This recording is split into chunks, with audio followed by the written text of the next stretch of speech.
আজকে 12 ফেব্রুয়ারি। অবাক এবং শান্তিপ্রিয় নির্বাচন দিয়েছেন মেডিকেল ডিজাইন ডক্টর ইউনূস। কিন্তু বাংলাদেশে ইন্টারন্যাশনাল রোড ঢাকা চট্টগ্রাম মহাসড়কে গাড়ি ঘোড়া নাই, দোকানপাট বন্ধ, সব কিছু মনে হইতেছে একটা দেশে গজব পড়ল। নির্বাচনের পরে রেজাল্ট বাড়িব, সবাই সেই অপেক্ষায় আছেন। কিন্তু আমি যা দেখলাম কয়েকটা কেন্দ্রতে ঘুরে, এই মুহূর্তে দেখলাম যে ভোট কেন্দ্রে কোনো লোকজন নাই বললেই চলে। এইভাবে তো আর একটা দেশ চলতে পারে না। দেশটাকে বেহাল অবস্থা করে ফেলেছেন বর্তমান ডক্টর ইউনূস।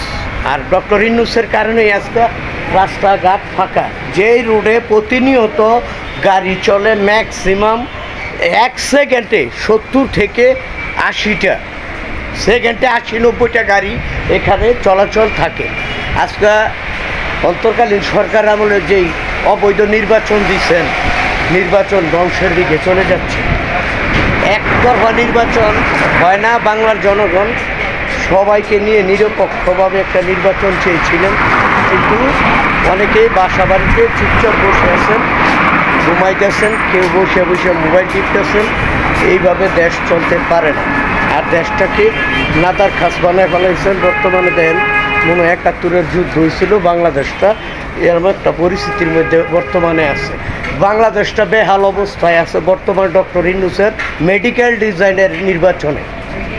10% লোকই ভোট দিতে যাবে না। আর এখানে ভোট দিয়ে যাকে জয়যুক্ত করবেন উনি ঠিকই ভোট এককভাবে পেয়ে যাচ্ছেন, বুঝছেন?